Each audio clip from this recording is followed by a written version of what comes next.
भर्गो देवस्य धीमहि धियो यो नः प्रचोदयात्।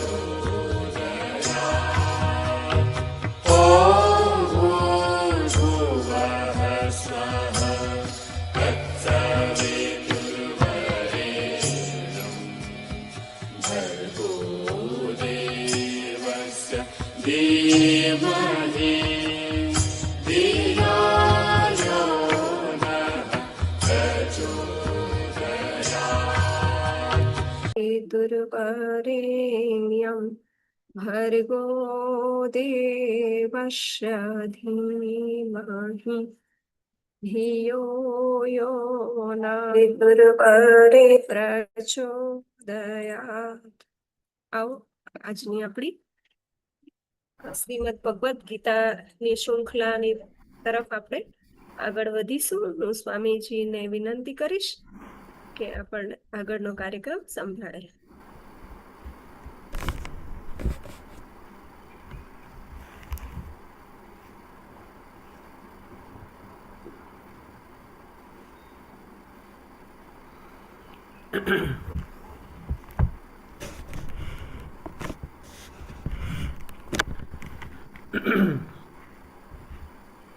હરિઓમ બધાને। હવે આપણે આપણા ભગવદ્ ગીતાના ચિંતનમાં આજે શુક્રવાર અને શનિવાર 2 દિવસ નક્કી કર્યા છે। એ પ્રમાણે આજે આપણે શુક્રવાર છે આજે, એટલે અત્યારે આપણે અત્યારે 7મો અધ્યાયનું સારાંશ જોવાનું છે। આપણે આખી ભગવદ્ ગીતા ડિટેલમાં જોતા નથી, પણ સારાંશ જોઈએ છીએ। તો એની ચર્ચા ચિંતન હવે આપણે શરૂ કરી તે પહેલાં ભગવદ્ ગીતાની જે પ્રાર્થના છે, ધ્યાન શ્લોક જેને કહેવામાં આવે, તો એ આપણે હવે ઓમ સહના ભવતુ સહનો ભુનક્તુ સહ વીર્યં કરવાવહૈ તેજસ્વિનાવધીતમસ્ત્વમા વિદ્વિષાવહૈ। ઓમ શાંતિ શાંતિ શાંતિ। ઓમ પાર્થાય પ્રતિબોધિતાં ભગવતા નારાયણેન સ્વયં વ્યાસેન ગ્રથિતાં પુરાણમુનિના અદ્વૈતામૃતવર્ષિણીં ભગવતીં અષ્ટાદશાધ્યાયિનીં અંબ ત્વામનુસંદધામિ ભગવદ્ગીતે ભવદ્વેષિણીં યં બ્રહ્મા વરુણેન્દ્રરુદ્રમરુતઃ स्तन्वन्ति दिव्यैस्तवैः वेदैः साङ्गपदक्रमोपनिषदैः गायन्ति यं सामगाः ध्यानावस्थिततद्गतेन मनसा पश्यन्ति यं योगिनः यस्यान्तं न विदुःसरासुरगणाः દેવાય તસ્મૈ નમઃ।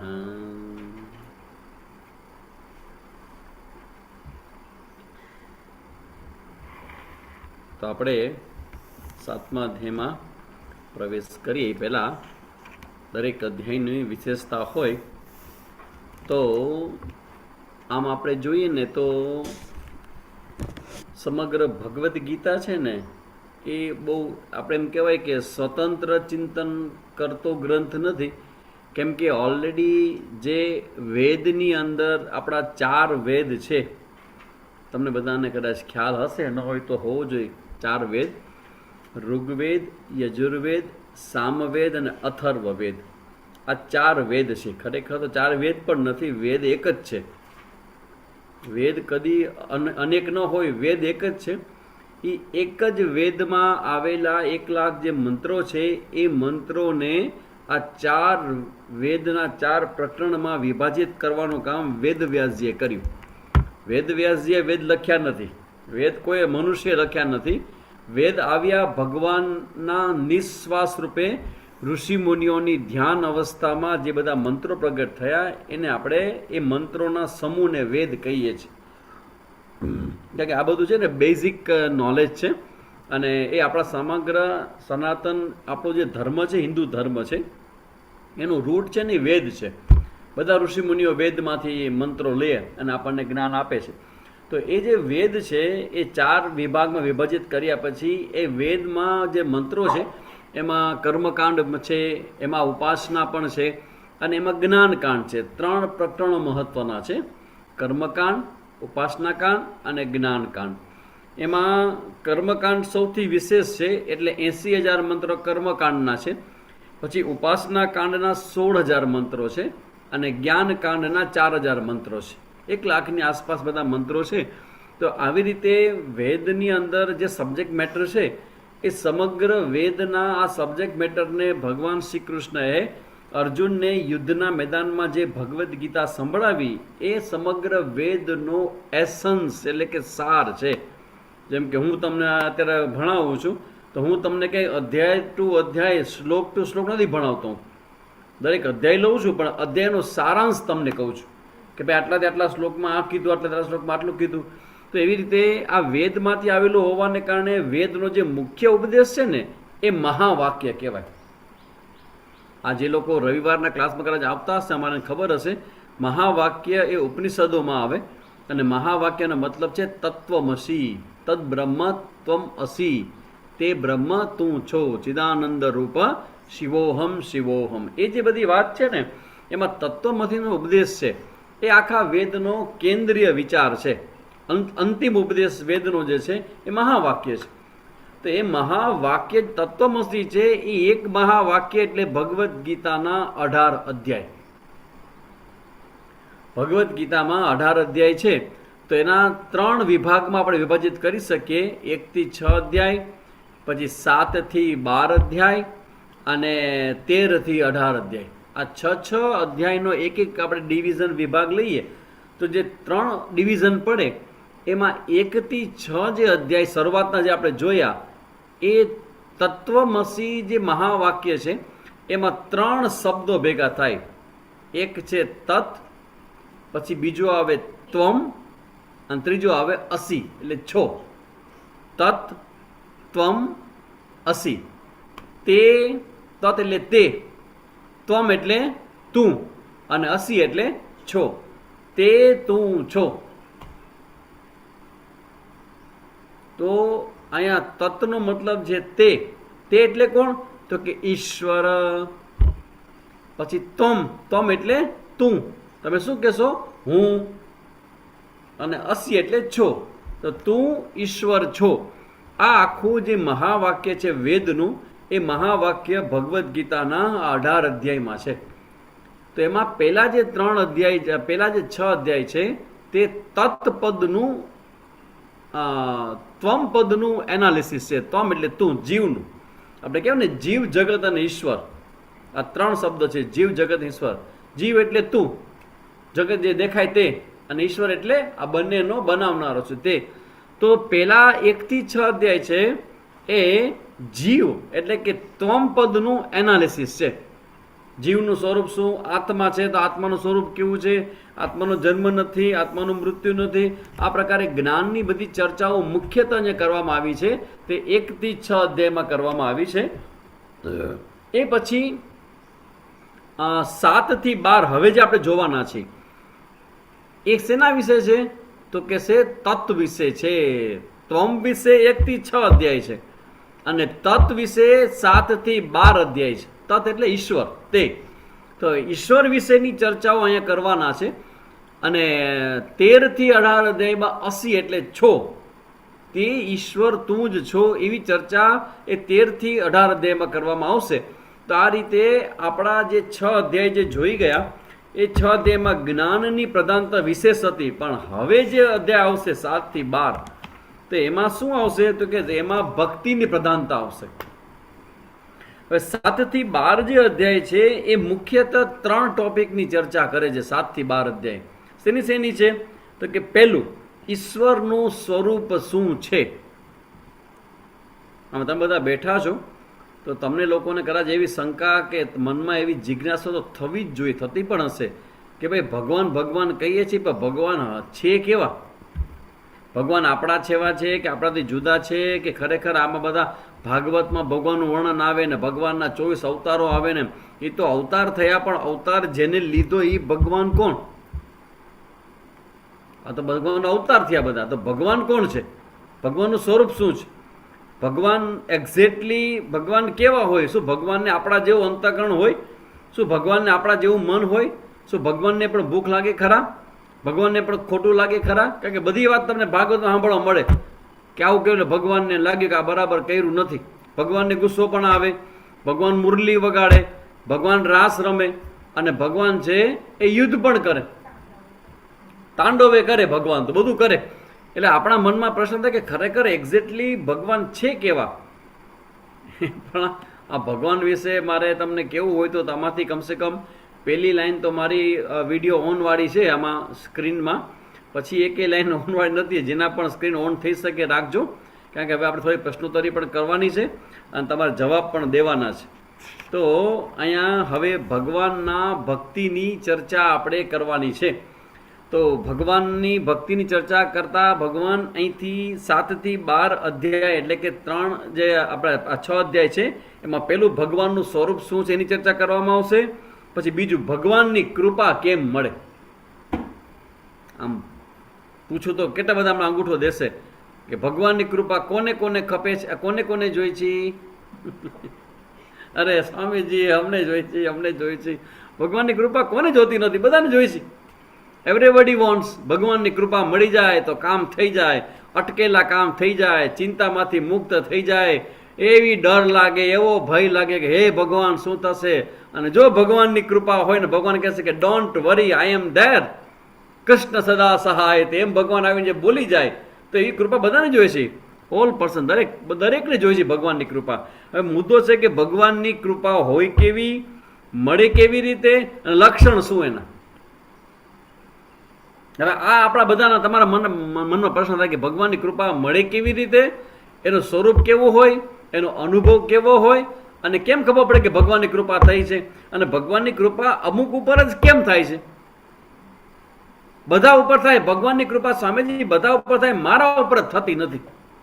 મારા જ કામ રોકાઈ જાય છે, મને જ પ્રોબ્લેમ આવે છે, મને સમસ્યા આવે છે. તો આવા બધા પ્રશ્નોના સંદર્ભમાં બીજો ટોપિક છે ભગવાનની કૃપા કેવી હોય એની ચર્ચા કરવામાં આવશે.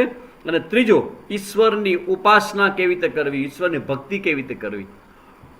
ઘણીવાર ખબર તો પડે કે ભગવાન આપણા માટે ખૂબ જ કરુણાશીલ છે, કૃપાશીલ છે, તો ભગવાનની કૃપા મેળવવા માટે ભગવાનની ભક્તિ કે ઉપાસના કરવી જોઈએ.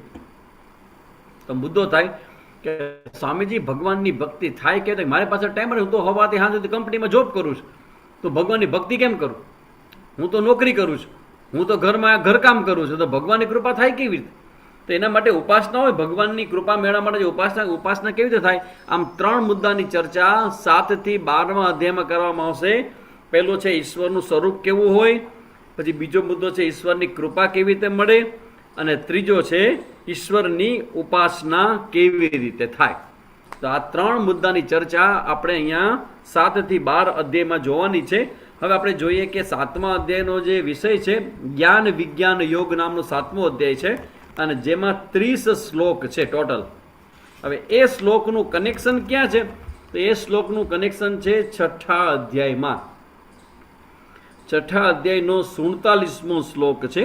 ભગવાન એવું કીધું કે ભાઈ આ યોગી જે છે એ યોગી છે મારા સ્વરૂપને પ્રાપ્ત કરી જાય છે, અને યોગી છે તપસ્વીઓ કરતાં પણ વધારે શ્રેષ્ઠ છે, અને જ્ઞાનીઓથી પણ અધિક છે, અને કર્મીઓથી પણ યોગી અધિક છે. માટે તું યોગી થા. ભગવાન એવું કીધું કે યોગી થાયશ ને તને બધું મળશે. તો ભગવાન મારાથી સૂર્ય નમસ્કાર થતા નથી, યોગી કેમ થાયશું? પગ હાથ જો થતા નથી, કમર દુખી જાય છે. મારા ભગવાન ઈ યોગીની વાત નથી કરતા. અહીંયા યોગનો મતલબ છે શરણાગત થયેલો ભગવાનનો ભક્ત. હવે એની ચર્ચા ભગવાને 47મા શ્લોકમાં કરી, જ્યાંથી 7મા અધ્યાયના બીજ 7 થી 12 અધ્યાયના બીજ છે એ 6થા અધ્યાયના 47મા શ્લોકમાં છે. ગીતાજી તમારા પાસે બધા પાસે છે કે કેમ? નોટ પેન તો દેખાય છે. જો ગીતાજી હોય તો 6થો અધ્યાયનો 47મો શ્લોક છે, છેલ્લો શ્લોક. યોગીનામ અપી સર્વેષામ મદ્ગતેનાંતરાત્મના શ્રદ્ધાવન ભજતે યોમામ સમયયુક્ત તમો મતઃ. બધા યોગીઓ જે હોય, હા ગીતાજી લેવા તો બહુ સારું. જ્યારે પણ મારો ક્લાસ હોય કે તમે બધા મારી પાસે ભણો છો, આ તમે ખાલી સાંભળો છો એવું ન ચાલે. તમે અત્યારે ભણો છો એટલે તમારી પાસે ભગવદ્ ગીતા પણ જોઈએ, તમારી નોટ પેન પણ જોઈએ, ઇવન આગળ જે પણ ચાલી ગયું એ પણ લખેલું તમને બધું યાદ હોવું જોઈએ, ક્યાં પહોંચ્યા એ પણ તમને ખબર હોવી જોઈએ. એટલે હું તમને વારે ઘડે પ્રશ્ન પૂછું છું કે તમારે ખ્યાલ છે કે કેમ કે તમે બધા ભૂલી ગયા. હવે તમે એમ લાગે કે અમે તો હવે માં બનવા જઈ રહ્યા છીએ, માત્ર તો ધારણ કર્યું, તમે ભણવાનું ક્યાંથી હોય? અરે બેન, જીવનભર ભણવાનું છે, કાલે અત્યારે નહીં, જિંદગી આખી ભણવાનું છે. તો તમારા માટે એક એવો સરસ અવસર આવ્યો છે કે તમને સ્વામીજી અત્યારે ભણાવે છે. તો તમારી સામે ભગવદ્ ગીતા પણ હશે, એમાં 6ઠ્ઠા અધ્યાયનો 47મો જે શ્લોક છે, યોગીનામ અપી સર્વેષામ. આ બધા યોગીમાં ભગવાન કહે કે યોગી સર્વશ્રેષ્ઠ છે, પણ એ બધા જે સર્વશ્રેષ્ઠ યોગી છે એની અંદર પણ સર્વશ્રેષ્ઠ કોણ છે? ભગવાન કહે કે જે યોગી, જે ભક્ત, જે મારામાં વાસુદેવમાં અંતકણ એકાગ્ર કરીને, જો ભગવાનમાં અંતકણ એકાગ્ર કરવું એટલે શું? ભગવાનને મન આપવા, પોતાનું મન ભગવાનને આપો. તમે બધાને બધું આપો પણ તમે મન આપતા નથી. તમે જ્યારે મન આપો ને ત્યારે તમે એ વ્યક્તિને સાચા અર્થમાં પ્રેમ કરો છો એમ કહેવાય. તો જ્યારે ભગવાનને કોઈ વ્યક્તિ પ્રેમ કરે ને તો ભગવાન માંગે છે કે પોતાનું અંતઃકરણ છે મારામાં લગાડ. તો એક સ્વાધ્યાય પરિવારમાં જે પણ કોઈ બેઠા હશે ને, સ્વાધ્યાય પરિવારનું બહુ સરસ મજાનું ભાવગીત છે આપણું, કદાચ તમને હું ગાઉં, તમને સાંભળેલું હોય તો. મન બુદ્ધિ જેના છે તેને તું સોંપજે, મનડું પ્રભુના ચરણમાં તું રાખજે, ભક્તિ સમજાવી છે ગીતામાં વાંચજે, મનડું પ્રભુના ચરણમાં તું રાખજે. એ જે છે ને, મન બુદ્ધિ જેના છે તેને તું સોંપજે. દિવ્યાબેન, ઓકે.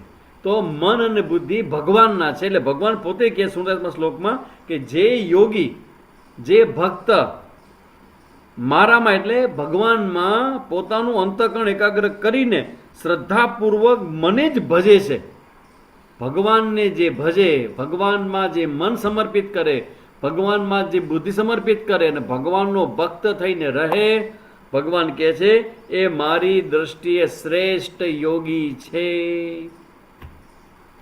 એટલે અહીંયા આપણે જે યોગાસનો કરીએ અને પતંજલિ યોગ દર્શન છે ને, એ યોગીની વાત તો 100% નથી.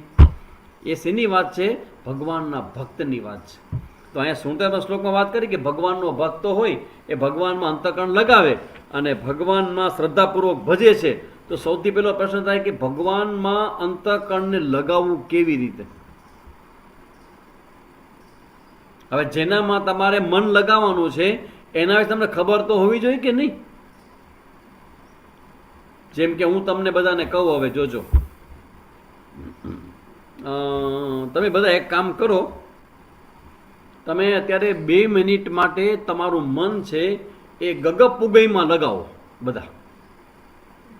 ચલો, તમારા બધાના મન અત્યારે બધું એક્ટિવિટી બંધ કરીને ગગપુગઈમાં લગાવો તમારું મન. તમે શું કહેશો? ગગપુગઈ શું છે સ્વામીજી? એ જ અમને ખબર નથી. જે તમને ખબર નથી એમાં તમે મનને લગાવશો કેવી રીતે? તમે મને પૂછો કે સ્વામીજી ગગપુગઈ શું? મને ખબર છે ગગપુગઈ શું શબ્દ આવી ગયો, અમારા ગુરુજી યુઝ કરતા હતા. મારા ગુરુજી સામે દયાનંદજી મહારાજ એ આવો શબ્દ ગગપુગઈમાં મન લગાવો. ગગપુગઈ ખબર નથી કે શું છે. તો ભગવાનમાં તમારે મન લગાવવું હોય તો ભગવાનના સ્વરૂપનું જ્ઞાન તમને હોવું જોઈએ. પછી આ મન છે એ તો ચંચળ છે, મન તો એક જગ્યાએ ઠેકાણે રહેતું નથી તમારું કે મારું કે કોઈનું. તો મનને એક જગ્યાએ લગાવવું કેવી રીતે? તો એના ઉપાય આપણે જાણવા પડે. અને ભગવાનમાં ભગવાન એમ કહે છે કે શ્રદ્ધાપૂર્વક મને ભજે છે, તો ભગવાનને ભજન કરવાની મેથડ શું હોઈ શકે? ભગવાનની ભક્તિ એટલે શું? શું ભગવાનની સામે બેસીને માળા ફેરવી એને જ ભક્તિ કહેવાય? તમને બધાને શું લાગે છે કે આ મીરાબાઈ છે એ સવારના થી રાત સુધી આખો દી ભગવાનને બેઠા બેઠા ભજન જ કરતા હશે? એ કંઈ જાતા નહીં હોય, કોઈ વાતો નહીં કરતા હોય, ભોજન નહીં કરતા હોય, આ બધું કરતા હશે ને મીરાબાઈ? એટલે એવું નથી કે ભગવાનની સામે બેઠા હો તમે ભગવાનનું નામનું જપ કરતા ભજન કે ભક્તિ કહેવાય, એવું નથી. તો ખરેખર ભક્તિ કોને કહેવાય? એ ચર્ચા આ 7મા અધ્યાયમાંથી શરૂ થશે અને એ 12મા અધ્યાય સુધી આની સંપૂર્ણ ચર્ચાઓ બધી આવશે. એટલે મને લાગે છે કે તમને તમારા બધા આપણા બધા માટે 1 થી 6 અધ્યાય થોડા ટફ હતા, અઘરા હતા. કેમ કે જ્ઞાન પ્રધાન હતા. આત્માની બધી વાતો કરે ને આત્માની વાતો કરે ત્યાં જ આપણને ઊંઘ આવવા લાગે. હવે આત્મામાં કંઈ ખબર પડે નહીં આપણને. હવે જે ટોપિક છે ને એ આપણા પ્રેક્ટિકલ ટોપિક છે. પ્રેક્ટિકલ ટોપિક શેના માટે છે? તો કે હવે ભક્તિ જે છે ને, ભગવાનની ભક્તિની ચર્ચા છે. અને ભગવાનની ભક્તિ એટલે મનની લાગણીઓ, ઇમોશન્સ. કારણ કે આપણા બધા માટે આ પ્રશ્ન છે કે લાગણીના સ્તરે અમે લોકો દુઃખી થઈએ છીએ, લાગણી સ્તરે હર્ટ થઈએ છીએ, અમને ગુસ્સો આવી જાય છે, અમને લોભ થાય છે, અમને ચિંતા થાય છે, અમને ફરિયાદ થાય છે, બધું મનમાં થાય છે. તો એ જે મન છે એનાથી કનેક્ટેડ ભક્તિ છે.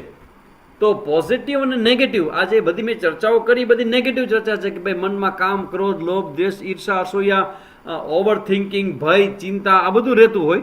પણ એની સામે બીજું છે પોઝિટિવ છે, એ જે ભક્તિ છે. તો આ પોઝિટિવ માઇન્ડને કરવા માટેનો બેસ્ટ રસ્તો છે એ ભગવદ્ ગીતામાં ભગવાન અહીંયા આપણને સમજાવવાના છે. તો સૌથી પહેલા આપણે આ 1 થી 30 શ્લોક છે એનું એનાલિસિસ જોઈ લઈએ કે એમાં કયા કયા શ્લોકમાં કઈ કઈ ચર્ચા કરવામાં આવી છે. સૌથી પહેલા અધ્યાય 7 જેનું નામ છે જ્ઞાન વિજ્ઞાન યોગ નામ સપ્તમોધ્યાય, અને 30 શ્લોકનો અધ્યાય છે. અને જેમાં 1 થી 3 ઈશ્વર સ્વરૂપનું જ્ઞાન છે એનું ઇન્ટ્રોડક્શન છે. ઈશ્વરના સ્વરૂપનું જે જ્ઞાન છે એનું ઇન્ટ્રોડક્શન છે ભગવાન 1 થી 3 શ્લોકમાં કરે છે. અને પછી જેમાં ભગવાન નિર્ગુણ સ્વરૂપનું જ્ઞાન અને સગુણ સ્વરૂપના જ્ઞાનની ચર્ચા છે, જે આપણે જોશું, હમણાં જ જોશું આપણે. પછી 4 થી 12 શ્લોક જે છે એ ઈશ્વરનું સ્વરૂપ શું છે, એ ઈશ્વરની પરા અને પ્રકૃતિ, પરા અને અપરા બે પ્રકારની પ્રકૃતિની ચર્ચા ભગવાન કરશે. એ ભગવાનનું સ્વરૂપ છે. તો એની ચર્ચા છે 4 થી 12 શ્લોક સુધીમાં ઈશ્વરના સ્વરૂપની ચર્ચા, જેમાં પરા અને અપરા પ્રકૃતિની ચર્ચા છે. પછી 13 થી 19માં શ્લોકમાં સંસારનું કારણ શું છે અને એનો પરિહાર, અપરા પ્રકૃતિ રૂપ જે જગત છે એ સંસારનું જે મુખ્ય કારણ છે એ શું છે, આ દેખાતું જગત છે એ શેમાંથી બન્યું છે, અને આ સંસાર જે છે એની માયા છે એમાંથી આપણે બહાર કેમ આવી શકીએ, એની બધી ચર્ચાઓ છે. એ 13 થી 19માં શ્લોક સુધીમાં આવશે. પછી 20 થી 26માં 2 પ્રકારની ભક્તિની ચર્ચા કરવામાં આવશે. 2 પ્રકારની ભક્તિ, તમને ખબર જ હશે 2 પ્રકારની ભક્તિ એટલે સકામ ભક્તિ અને નિષ્કામ ભક્તિ. આ 2 પ્રકારની ભક્તિ છે જેની ચર્ચા અહીંયા 20 થી 26માં શ્લોકમાં કરવામાં આવશે. અને પછી 27 થી 30 શ્લોક સુધીમાં ઈશ્વર પ્રાપ્તિ માટેનો ઉપાય રૂપ જે નિષ્કામ ભક્તિ છે એની ચર્ચા કરવામાં આવશે. તો આ રીતે 27 થી 30માં એટલે કે છેલ્લા 4 શ્લોકની અંદર ઈશ્વર પ્રાપ્તિ માટે નિષ્કામ ભક્તિ જે છે એની ચર્ચા કરવામાં આવશે. તો આ 30 શ્લોકનો આખો જે અધ્યાય છે એના શ્લોકની ડિવિઝન છે એ આ રીતે બધું ગોઠવાયેલું છે. હવે આપણે ડિટેલમાં જરા જોઈએ કે કયા કયા શ્લોકમાં શું શું વાત કરવામાં આવી છે. જો 7મો અધ્યાય છે ને એ ઘણો બધો નાનો અધ્યાય છે, એકદમ જેને કેમ કે 30 શ્લોક એટલે બહુ જ નાનો અધ્યાય કહેવાય. એ 30 શ્લોકની અંદર ચર્ચા બધી જોરદાર છે. જેમાં પહેલા શ્લોકમાં શરૂઆત શ્રી ભગવાન ઉવાચ. 7મા અધ્યાયમાં અર્જુન પ્રશ્ન કરીને ભગવાન જવાબ આવે એવું નથી, સીધો ભગવાન ઉવાચો. કેમ કે 6ઠા અધ્યાયમાં ભગવાન કહીને જ આવ્યા કે જે કોઈ યોગી મારામાં અંતઃકરણને લગાવે છે, શ્રદ્ધાપૂર્વક મારું ભજન કરે છે, એ મારા માટે શ્રેષ્ઠ યોગી છે. તો હવે એ ટોપિકને ભગવાન ઇન્ટ્રોડ્યુસ કરે છે પહેલા જ શ્લોકની અંદર. અને ભગવાન કહે છે કે ભાઈ મારામાં આસક્ત મનવાળો, જે આપણે હમણાં 6ઠા અધ્યાયના 16મા શ્લોકમાં વાત કરી પ્રમાણે, મારામાં આસક્ત મનવાળો મારો આશ્રય લઈને યોગ સાધતો, તું મને સંપૂર્ણપણે જે રીતે સંદેહ જાણીશ તે સાંભળ. હે અર્જુન, હવે તું સાંભળ કે તારું મન મારામાં કેવી રીતે લાગે. આ ભગવાનની વિશેષતા છે, ભગવાનની કૃપા કહો તો કૃપા છે કે જે ગીતાજીમાં આવી અને આપણને બતાવી જાય કે ભગવાન હારે પ્રેમ કેવી રીતે થાય. આ પ્રેમ શબ્દ છે ને એ બહુ સમજવા જેવો શબ્દ છે. વ્યવહારની અંદર રહેતા આપણે બધા લોકો માટે પ્રેમ શબ્દથી અજાણ કોઈ જ ન હોઈ શકે, પણ પ્રેમ શું છે ને એ ખબર નથી, ગેરંટી ખબર નથી શું પ્રેમ છે. આ પ્રેમની ચર્ચા એટલે 7 થી 12મો અધ્યાય. જ્યારે જગત પ્રત્યે મને કોઈક લાગણી થાય, બરાબર, તો એને આપણે વ્યવહારમાં પ્રેમ કહીએ. પણ જ્યારે જગત પ્રત્યે કે કોઈ વ્યક્તિ પ્રત્યે હોય, કોઈ વસ્તુ, ઇવન કોઈ વસ્તુ પ્રત્યે પણ પ્રેમ હોય. ઘણાને એરપોર્ટ્સ બહુ ગમે કે ભાઈ એપલના એરપોર્ટ્સ એટલે એપલના એરપોર્ટ્સ, ભાઈ ભાઈ ઓહો હો હો હો, મને અત્યંત પ્રિય. મને ટેબ્લેટ મને બહુ ગમે. સેમસંગનું ટેબ્લેટ જેવું કોઈ ટેબ્લેટ ન થાય. આ ગાડી એટલે આ ભાઈ ઇનોવા જેવી કોઈ ગાડી ન થાય. આ બધી કોઈ વસ્તુઓ પ્રત્યે પ્રેમ હોય, લાગણી હોય તો એને આપણે પ્રેમ કહીએ. પછી કોઈક વ્યક્તિ પ્રત્યે પ્રેમ થાય, અને એ પછી પરિસ્થિતિ પ્રત્યે પ્રેમ હોય કે મને ભાઈ એમાં હરિદ્વાર એવું ગમે એવું ગમે એવું ગમે, ઓહો હો, હિમાલયમાં મને બહુ મજા આવે, મને પ્રકૃતિ બહુ ગમે સ્વામીજી, મને પ્રકૃતિમાં એ મજા આવે. કોયલનો અવાજ આવતો હોય, સુંદર મજાનું વાતાવરણ હોય, બરફના પહાડો હોય. તો આ આપણી જે લાગણી થઈ કે જેનાથી આપણને સુખ મળે છે, એના પ્રત્યે આપણી જે લાગણી છે જેને આપણે પ્રેમ કહીએ છીએ. જ્યારે સંસારના કોઈ વ્યક્તિ પ્રત્યે કે કોઈ વસ્તુ પ્રત્યે કે પરિસ્થિતિ પ્રત્યે જે પણ આપણી લાગણી છે એને શાસ્ત્રમાં આસક્તિ કહેવાય. શાસ્ત્રમાં એને પ્રેમ કહેવામાં નથી આવતું. એટલે પેલો ધડાકો શાસ્ત્રકાર કરે આપણી સામે કે વ્યવહારમાં આપણે જેને પ્રેમ કહીએ છીએ પણ એવો પ્રેમ શાસ્ત્રકાર સ્વીકારતા નથી. શાસ્ત્રમાં એને આસક્તિ કહેવામાં આવે છે. તો પ્રેમ કોને કહેવાય? પ્રેમ એક જ વ્યક્તિને થઈ શકે, એક જ વ્યક્તિ થઈ શકે, અને ઈ છે ભગવાન. જે લાગણી સંસાર પ્રત્યે જાય એને આસક્તિ કહેવાય, અને એ જ લાગણી ભગવાન પ્રત્યે જાય એને કહેવાય પ્રેમ. એટલે નરસિંહ મહેતા અને મીરાબાઈ અને કબીર એવા બધા, શંકરાચાર્ય, ભગવાન શંકરાચાર્ય, સ્વામી વિવેકાનંદ, રામકૃષ્ણ પરમહંસ, આ બધા એવા પાત્રો છે કે એ બધાને ભગવાન પ્રત્યે પ્રેમ થયો. તો ભગવાન પ્રત્યે જ્યારે લાગણી બંધાય ત્યારે પ્રેમ થયો કહેવાય. તો ભગવાન પોતે અહીંયા 7મા અધ્યાયમાં આવીને સમજાવે છે આપણને કે ભગવાન પ્રત્યે પ્રેમ કેવી રીતે થાય. કારણ કે બધાને ખબર પડે કે ભગવાન તો બહુ સરસ છે ને ભગવાન પ્રત્યે કોઈને પ્રેમ હોય, કોઈ ભગવાનનો ભક્ત હોય તો આપણને ગમે, સારું કહેવાય કે કોઈ ભગવાનની ભક્તિ કરે આપણને બહુ ગમે. ઇવન આપણને પણ એમ થાય ક્યારેક ક્યારેક સારું આપણને ભગવાન પ્રત્યે પ્રેમ કેમ થતો નથી, ભગવાન પ્રત્યે ભાવ નથી આવતો. ઘણા લોકોના પ્રશ્ન આવે કે વ્યવહારમાં કોઈ બીજા વ્યક્તિઓ પ્રત્યે મનમાં જેવો ભાવ આવે ને એવો ભગવાન પ્રત્યે પ્રેમ થતો જ નથી. ભગવાન પ્રત્યે પ્રેમ થાય પછી ભગવાનના સાચા દર્શન થાય. ભગવાન પ્રત્યે જ્યારે પ્રેમ થાય ને એ પછી જ ભગવાનના સાચા દર્શન થાય. તેના માટે અમારા સ્વામીજી અમને એક એક્ઝામ્પલ, અમે આ તો અમારા સ્વામીજી એટલે અમારા પૂજ્ય સ્વામીજી છે, એના આશ્રમમાં હું ગયો ને ત્યારે એક મહાત્મા સાથે મારી આ ચર્ચા થઈ હતી. એ અમારા દયાનંદ આશ્રમ છે ઋષિકેશની અંદર, એની બાજુમાં પાઠીજીનો આશ્રમ છે. અને પાઠીજી બહુ મોટી ઉંમરના. હું જ્યારે જતો આશ્રમમાં ત્યારે એની સેવા કરવા જતો હું. તો સેવા કરતાં કરતાં કરતાં કંઈક ચર્ચા થઈ, અને એ ચર્ચા હું શરૂ કરું એ પહેલાં હું તમને બધાને કંઈક પૂછવા માગું છું, એટલે મેં તમારા બધાને વિડીયો ઓન કરાવ્યા છે. હવે મારો પ્રશ્ન તમને બધાને છે, જેનો જવાબ તમારે બરાબર આપવાનો છે. તમને ખ્યાલ આવે કે ખરેખર આપણે જે માનીએ ને આપણે જે જાણીએ એ કેટલું સાચું હોય છે, બરાબર. આમાંથી મારો પ્રશ્ન એવો છે કે દ્વારકાધીશના દર્શન આમાંથી કેટલાએ કર્યા છે? કાં તમે અંગૂઠો બતાવો, કાં તમે મેસેજ કરો, મને કંઈક જોવું છે. તમે લોકો પછી સૂઈ ગયા છો કે જાગો છો ખબર ન પડે મને.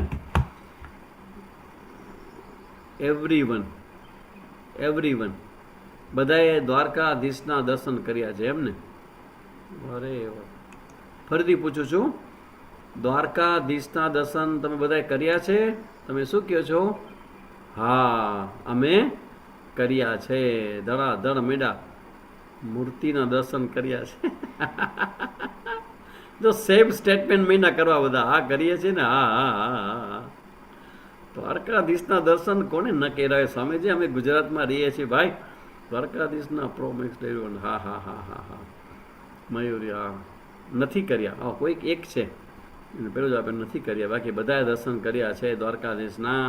હવે જો તમે બધાએ દ્વારકાધીશના દર્શન કર્યા છે, અને હવે હું તમને એક વાત કરું બનેલી ઘટના. એ સ્વામીજીનો પગ દબાવતો હતો. ક્યારેક તો મૂર્તિના દર્શન જ નથી થતા, કે મૂર્તિ દર્શન પણ થતા નથી. ત્યાં જાવ તો પણ ગરદી બહુ હોવાને કારણે સરખા દર્શન ન થાય. પણ મોટે ભાગે આપણે માનીએ કે ભાઈ દ્વારકાધીશ દર્શન તો અમે કર્યા છે. હવે એ જે સ્વામીજી છે એને મને પૂછ્યું કે આપ કહાં સે હો? એટલે મેં કીધું મેં ગુજરાત से आया हूँ. तो कह अरे आपके गुजरात में आया था 60 साल पहले, 50-60 વર્ષ પહેલાં. અત્યારે સ્વામીજીની ઉંમર 90 વર્ષની હતી. અત્યારે સ્વામીજીની ઉંમર હું જ્યારે મળ્યો 90 વર્ષની હતી, ત્યારે એ જ્યારે 30, 22, 23, 25 વર્ષના હતા ત્યારે દ્વારકા આવેલા. એનું મને एक्सपीरियंस, मैं आपका अपना एक्सपीरियंस बताता हूँ. मैं बोलिए स्वामी जी. तो कि मेरे गुरुजी को मैंने कहा कि मुझे संन्यास चाहिए. तो ये समय के संन्यास गुरुजी आपता नહોતા, तो गुरुजी કીધું કે जाओ 4 धाम की यात्रा ऊपर नीचे सब भारत भर में मंदिर दर्शन करके आओ, बाद में संन्यास के बारे में सोचेंगे. विचार करो કેટલી અઘરી કસોટી કહેવાય. એ પાછું ઉઘાડા પગે નંગે પેર ચલના હે. પછી બીજો નિયમ, પૈસા નહીં રાખવાના. જ્યાં જે મળે ખાઈ લેવાનું, જ્યાં સુવા મળે સૂઈ લેવાનું. એવી રીતે ભારતભરમાં મોટા મોટા બધા તીર્થસ્થાનનું દર્શન કરવાનું મને ઓર્ડર આપ્યો ગુરુજીએ. એટલે કે હું દર્શન કરતાં કરતાં કરતાં ગુજરાતમાં ગયો, અને મને ખબર પડી કે દ્વારકા છે, દ્વારકા તીર્થ બહુ સરસ મજાનું છે. એટલે દ્વારકામાં દર્શન કરવા ગયો. હવે બપોરના 12 વાગ્યા હતા. ત્યારે તો કાંઈ એવું હતું ને કે મંદિર બંધ હોય, મતલબ સિક્યોરિટી ને એવું કંઈ હતું જ નહીં. બપોરના 12:00 पाँचे હું પહોંચ્યો મંદિર આજુબાજુ. પૂછ્યું કે भैया मंदिर कहाँ है द्वारका का? तो कि आप दर्शन के लिए आए हो? गुरुजी सीधा वहाँ से जाना और वहाँ आगे जाके मुड़ जाना, वहाँ पे मंदिर होगा, मगर आप जल्दी जाइए, मंदिर बंद हो रहा है. કારણ કે બપોરના મંદિર બંધ થઈ જાય, સાંજના પછી ખુલે 5-1 વાગે. એટલે સ્વામીજી કે मुझे लगा कि इतनी देर दूर से मैं आया हूँ, મારા કપડાં ગંદા થયેલા, મારી દાઢી વધેલી, અને હાથમાં એક થેલો હતો, કોઈ મને આપેલો હતો, અને થેલો લઈને ભાગતો હતો. તો ખબર પડી કે મંદિર બંધ થવાનું. હું ભાગ્યો, એવો ભાગ્યો, મંદિર બંધ થાય પેલા પહોંચી જાઉં, દર્શન થઈ જાય, એવી ભાવનાથી હું ભાગ્યો.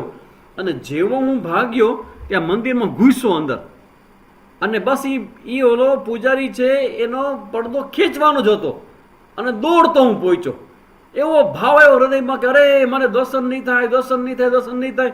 અને દોડતો ગયો, અને જ્યાં ગયો ત્યાં મને દ્વારકાધીશના જે મેં દર્શન કર્યા સ્વામીજી, इतना आनंद आया, मेरी आंखों से आंसू गिरने लगे, भाव में चला गया. और एक बड़ा प्रकाश मैंने उस मूर्ति में देखा, बड़ा प्रकाश. और प्रकाश को देखते ही मैं वहां गिर गया, बेभान થઈ ગયા, अनकॉन्शियस થઈ ગયા, પડી ગયા બાબા, મૂર્છિત હો ગए. અને બધા માણસો ભેગા થઈ ગયા, બાબા ગીર ગયા. પછી એને ઉપાડ્યા, પછી એને બેસાડ્યા, પાણી પાયું એને. આટલી વાત મને કરી કે जब मैं आया था द्वारकाधीश का दर्शन करने के लिए तो मेरा ऐसा अनुभव रहा, ऐसा दर्शन मैंने किया. હવે હું મારો પ્રશ્ન ફરીથી રિપીટ કરું છું.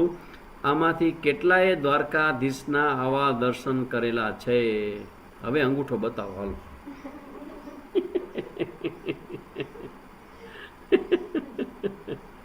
નો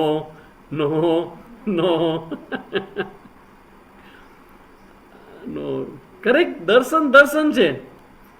તમે દર્શન કરો છો, પણ હાવ સાચું કેજો, સાવ સાચું કેજો. દર્શન કરતા પહેલા પણ ચર્ચા નહીં થઈ તમારા બધા વચ્ચે કે આના દર્શન પહેલા નાસ્તો ક્યાં કરશું, જલેબી ગાંઠિયા ક્યાં ખાશું, ચાની વ્યવસ્થા ક્યાં કરશું, રહેવાની વ્યવસ્થા ક્યાં કરશું? તો કહેવાનો મતલબ છે કે ભગવાનના દર્શન જ્યારે ભગવાન સાથે મન જોડાય અને પછી જે થાય ને એ દ્વારકાધીશના સાચા દર્શન કહેવાય. કોઈ પણ મંદિરમાં તમે જાઓ, મંદિરમાં તો મંદિરમાં તમે જ્યારે પણ જાઓ ને ત્યારે કદી પણ એમ ન કહેવું કે તમે મંદિરમાં મૂર્તિના દર્શન કરવા જાઉં છું. કોકને હમણાં મેં કીધું કે ભાઈ તમે ઝૂમ ઉપર બેસો છો, તો જે લોકો અમને રૂબરૂ સાંભળતા હોય ને એ બધાનો અનુભવ છે કે હું જરા બહાર ગયો હતો હમણાં, તો મારો રોજનો ક્લાસ, દર વખતનો સોમવારનો ક્લાસ છે એ ઓનલાઈન લીધો. તો ઓનલાઈન લીધો તો જે લોકો મને રૂબરૂ સાંભળતા એ લોકો પહેલી વખત મને ઝૂમમાં, તમે બધા મને ઝૂમમાં સાંભળો છો, તમે કોઈ મને રૂબરૂ સાંભળ્યો નથી. એટલે મેં ઓલા બધાને પૂછ્યું જે લોકો મને રૂબરૂ સાંભળતા હતા એને કે હવે તમે આ ઝૂમમાં મને સાંભળો, તમને કેવું લાગ્યું? તો કે સામેજી બહુ મજા ના આવી તમને ઝૂમ પર સાંભળવાની. અને જે લોકો રેગ્યુલર ઝૂમમાં સાંભળે એને મેં પૂછ્યું તમને કેવું લાગ્યું? તમે તો રેગ્યુલર ઝૂમમાં મને સાંભળો છો. તો કે સ્વામીજી ઝૂમમાં જ્યારે પણ અમે સાંભળીએ છીએ ને ત્યારે એમ કદી અમે વિચારતા નથી કે અમે તમને ઝૂમમાં જોઈશું. અમે એમ માને કે તમે અમારી સામે જ બેઠા છો. તમારો ક્લાસ શરૂ થાય પહેલાં અમે આવી જાય છીએ. આખા ક્લાસ દરમિયાન મટકું મારતા નથી, ઊભા થતા નથી, અને જેવો ક્લાસ પતે પછી જ્યાં સુધી તમે બંધ નથી કરતા અમે બંધ નથી કરતા.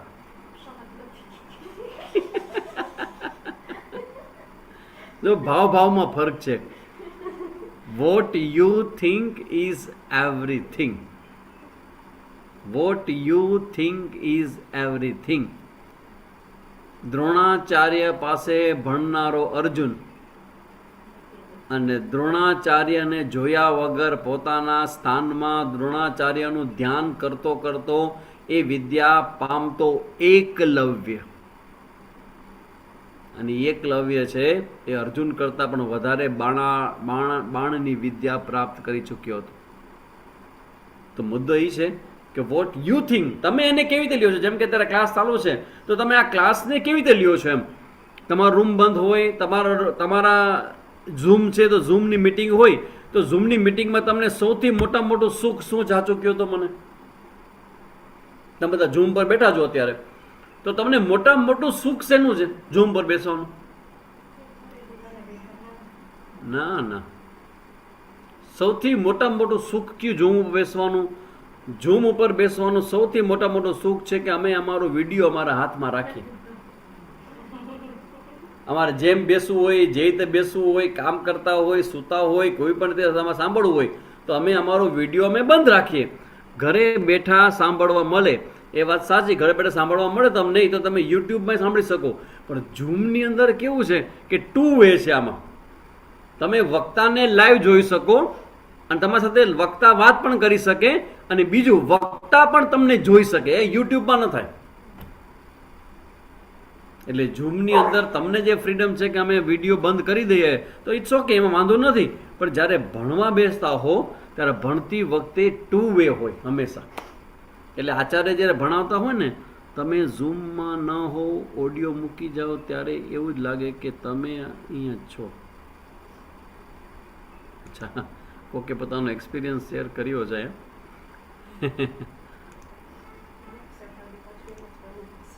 હે, તમે ઝૂમમાં ન હોવ, ઓડિયો મૂકીને જાઓ ત્યારે એવું લાગે કે તમે અત્યારની જેમ બોલો એવું જ લાગે. હા, કારણ કે એમાં એવું છે વિડીયો હોય ને, એમાં જો તમે જ્યારે એ મારો જ્યારે વિડીયો મૂકવામાં આવશે ને, એ વિડીયો ક્યારેય સામેજી તમારી આરે આમ આમ તમારે આમ જોતા વાત નહીં કરી શકે. જોજો તમે વિડીયો જ્યારે મારે મૂકવામાં આવશે ને, એમાં ક્યારેય તમને પ્રશ્નો કરવામાં નહીં આવે. જેમ અત્યારે હું પ્રશ્ન કહું ચલો અંગૂઠો દો, જવાબ મને આપો, એવું નહીં થાય એમાં.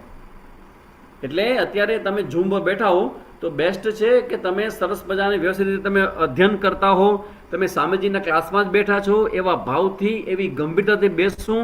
જ્યારે પણ ક્લાસ સાંભળતા હો ત્યારે ક્લાસમાં તમારી એકાગ્રતા અને તમારી જે નિષ્ઠા છે ને એ પૂરેપૂરી રાખવી, તો તમને બેઠા બેઠા જ્ઞાન થશે. એટલે ભગવાન જે અહીંયા જે શબ્દ સમજાવે છે ને કે ભાઈ તને મારા સ્વરૂપનું જ્ઞાન આપું છું, તો એ ભગવાનમાં સ્વરૂપનું જ્ઞાન પ્રાપ્ત થાય ને પછી સાચા અર્થમાં ભગવાનના દર્શન આપણને થાય. પછી ભગવાન પહેલા બે શ્લોકમાં એ વાત કરે છે, અને બીજા શ્લોકમાં જ્ઞાન અને વિજ્ઞાન શબ્દો આવે છે.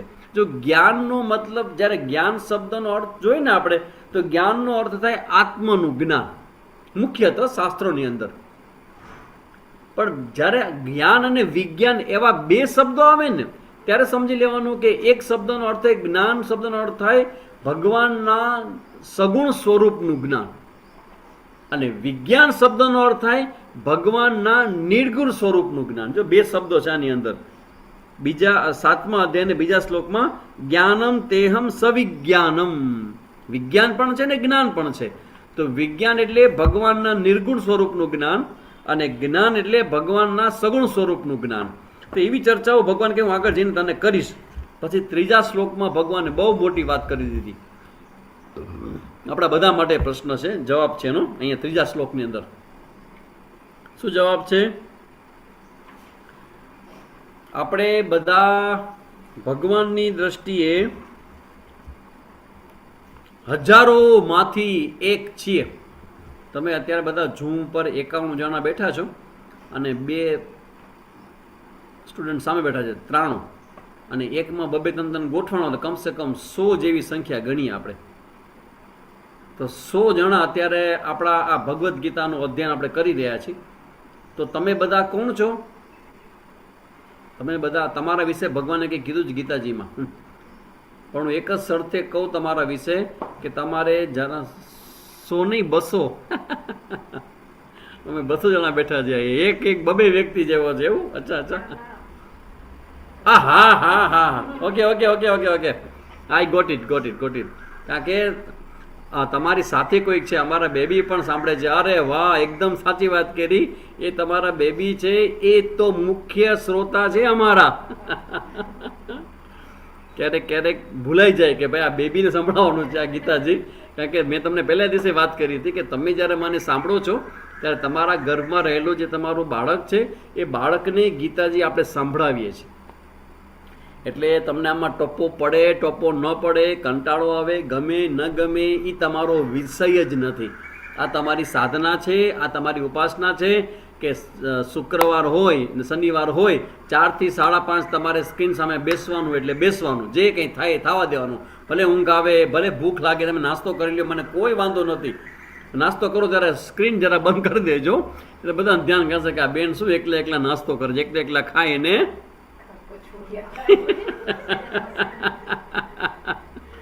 એકલા ખાય ને ગાલ પચોડિયા થાય. કાં તમે બધાને આપીને નાસ્તો કરો અને કાં તમે સ્ક્રીન બંધ કરીને નાસ્તો કરો. મને એવું લાગે જેના સ્ક્રીન બંધ છે ને મોટા ભાગે બધા નાસ્તો કરતા હશે. કારણ કે ટાઈમ જ છે 4:30-5 વાગ્યાનો ટાઈમ. જઈમાં હોય તો 12, 12:30, 1 વાગે, તો 4:30-5 થાય એટલે કંઈક તો કટક બટક કરવા કંઈક જોઈએ ને, એમ કાં ચા પીવા જોઈએ, કંઈક કરવા જોઈએ. તો અત્યારે તમે બધા સાંભળો છો, આ તમે 200 જણા છો મારી સામે, તો એના માટે ભગવાન એક સ્ટેટમેન્ટ કરે છે, પણ એક જ શરતે હું તમને તમારા વિશેની વાત ભગવાને કરી હું તમને કહું. એક જ શરતે કે તમે મને એસ્યોરન્સ આપો કે તમારા મગજમાં આ રાઈ ભરી નહીં લ્યો. ભગવાન એટલી સરસ ભાઈ વાત તમારા બધા વિશે કરી છે. અહીંયા સ્કૂલમાં એક્ઝામ ચાલે છે તો પેપર ચેક કરું છું. ઇટ્સ ઓકે, હા, જરાય વાંધો નથી. તમે પેપર ચેક કરતા મને સાંભળો, કારણ કે હવે સાંભળવાનું તો તમારા બેબી છે, બરાબર ને? એનો મને વાંધો નથી. તમે પેપર ચેક કરો અને બધાને પાસ કરજો, કોઈ નાપાસ ન કરજો. જ્યાં સુધી ગીતાજીનો પાઠ સાંભળતા હો ને તો કોઈને દુઃખી ન કરવા. તો આ કેટલી વ્યવસ્થા જો ઝૂમની અંદર. તો પછી તમારા ક્લાસમાં તમે આવો ને મારે પેપર ચેક કરતો હું બોલતો હું લાવું કદી વિચાર કરો તો. પણ ઝૂમમાં તમને વ્યવસ્થા છે, તમે તમારું કામ કરતા હો અને કરવું પડે, અને હારે તમારા ક્લાસ પણ છોડવો નથી. તો બહુ સરસ છે, તમારે બેબી પણ સાંભળે. તો ભગવાને એવું કીધું, મનુષ્યાણામ સહસ્રેષુ કશ્ચિત યતતિ સિદ્ધએ. ભગવાન કહે છે હજારોમાંથી કોઈ એક મારી ગીતાજી સાંભળતા હોય. જોઈ લ્યો શું કહે છે ભગવાન?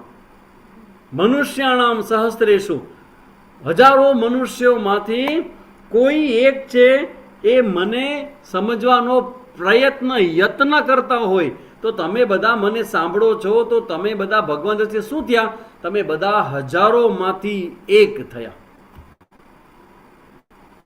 હવે આપણે જોઈએ કે ભાઈ તમે લોકો અત્યારે આપણે આમ ફિઝિકલ તમારા શરીરને જોઈએ તો આપણે 100ની સંખ્યા ગણી, તમારે બેબી બીજા છે, પણ હવે તમારા જે 100ની સંખ્યા થઈ તો હું પૂછું કે ગુજરાતમાં એવું કહેવાય છે કે જેમાં જેવા વિચારો હોય એવા બાળકમાં હોય.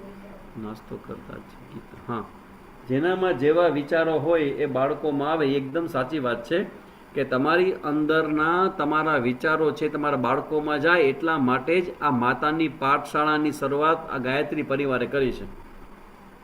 કારણ કે કદાચ તમારા વિચારોને અમે હજી એટલા ન બદલાવી શકીએ, પોસિબલ છે અમે ન બદલાવી શકીએ, પણ તમારા ગર્ભમાં રહેલા બાળકની અંદર તો અમે વિચારો નાખી શકીએ ને.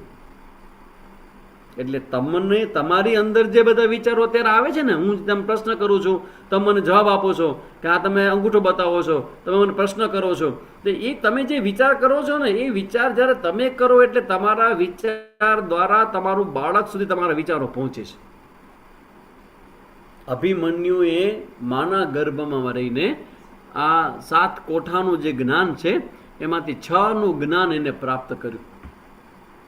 તો એ જે જ્ઞાન પ્રાપ્ત કર્યું એ બહાર આવ્યા પછી પણ અભિમન્યુના જીવનમાં જીવંત રહ્યું. તો કહેવાનો મતલબ છે કે આ રીતે આ બધું આપણે ખાસ સમજવાનું છે કે ગીતાજીના જે વિચારો તમને આપવામાં આવે છે એ તમારા દ્વારા તમારા ગર્ભમાં રહેલા બાળક જે છે એ બાળક સુધી પહોંચવા માટે જ આખું આયોજન કરવામાં આવ્યું છે. તો હવે આપણે આ 3જા શ્લોકમાં જે ભગવાન વાત કરે છે કે મનુષ્યાણામ સહસ્ત્રેષુ, હજારો જે મનુષ્યો હોય એમાંથી કોક મને સમજવાનો પ્રામાણિક પ્રયત્ન કરે છે. જો આપણે બધા પ્રયત્ન જ કરીએ છીએ, આપણે ખબર નથી કે આપણને પ્રાપ્ત થશે કે નહીં થાય.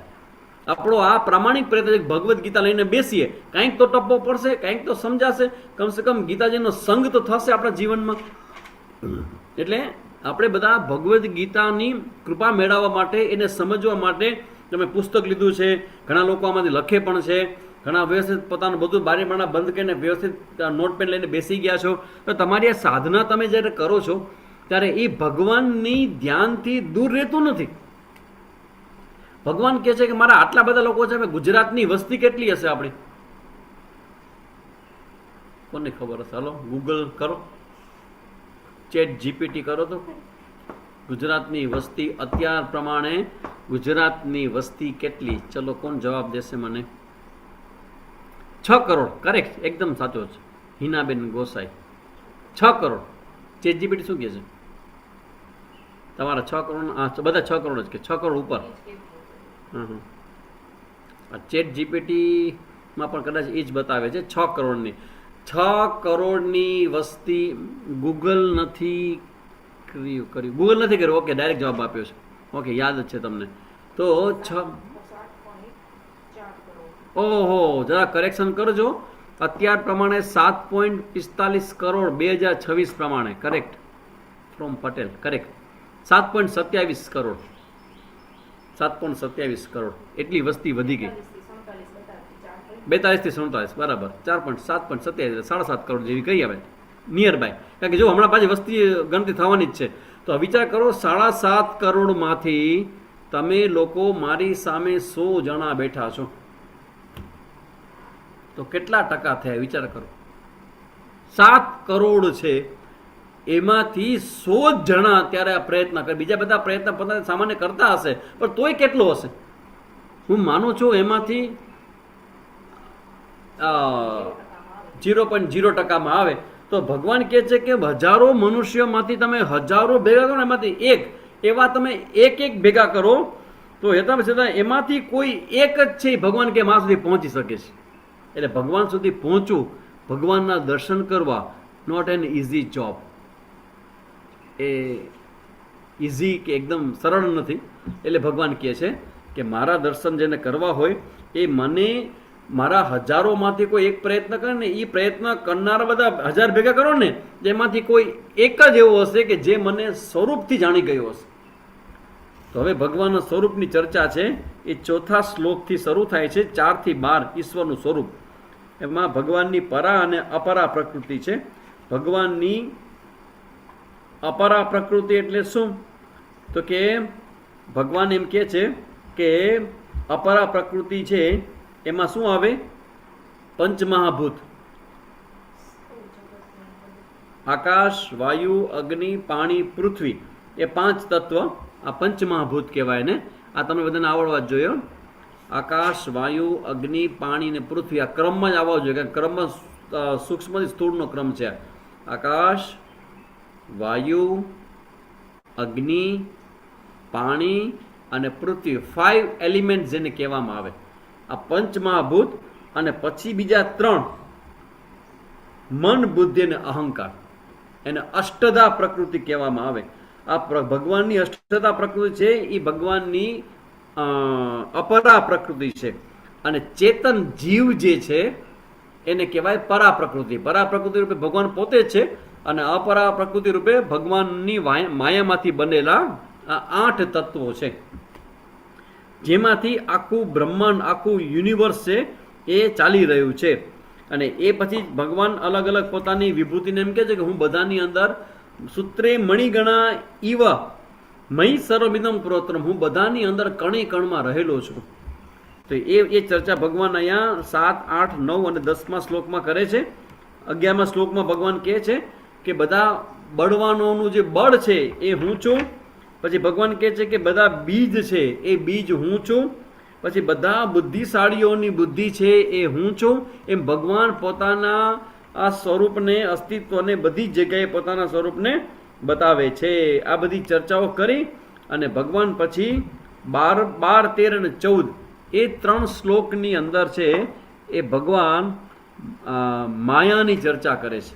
ભગવાનની જે પ્રકૃતિ છે માયા, તો માયા એટલે શું? તો કે સત્વ, રજસ, તમસ આ 3 ગુણ છે. એ 3 ગુણમાંથી આ માયા શક્તિ બનેલી છે. અને એ માયા શક્તિ કેવી છે? તો કે એ આખા જગતને મોહિત કરે છે. માયા શું છે? તો કે જગતને મોહિત કરે છે. તો હવે આપણે આપણો અનુભવ અહીંયા કામે લગાવવાનો છે. તમે ખાલી માત્ર મને સાંભળો એમ ન ચાલે, તમારે જવાબ પણ દેવાનો આવશે. અને તમને પ્રશ્ન થાય કે સ્વામીજી તમે એમ કહો છો કે જગતમાં ભગવાનની માયા મોહિત કરે, આ મોહિત કરે એટલે શું કરે? મોહિત કરે એટલે શું? તો ભગવાન કહે છે કે માયાનો મતલબ એવો છે કે જ્યાં જે નથી ત્યાં તેવું દેખાડે એ નામ માયા. જ્યાં જે નથી ત્યાં તેવું દેખાડે એ નામ માયા. માયાનો બીજો અર્થ થાય આકર્ષણ, એટ્રેક્શન. તમે મને કહો કે જ્યારે નવી નવી ગાડી આવી હોય, કોઈ નવી નવી વસ્તુ લીધી હોય, તમે નવા નવા કપડાં તૈયાર કર્યા હોય એ સમયે, અને પછી 5 વર્ષ તમે કપડાં યુઝ કરી લ્યો, ગાડીનો યુઝ કરી લ્યો, પછી એના પ્રત્યે તમારો ભાવ છે, એ ભાવમાં કોઈ ફરક પડે છે કે નહીં? બધું નવું નવું, બધું સારું લાગે. સમજી ગયા? નવું નવું બધું જ એટ્રેક્ટિવ લાગે. પણ જેમ જેમ સમય જાય એમ થાય કે બસ હવે જિંદગી છે તો હવે ખેંચશું, બીજું શું જાય ક્યાં હવે. એટલે આ આકર્ષણ છે. એ આકર્ષણ એટલે શબ્દ કે બસ મને ગમે છે.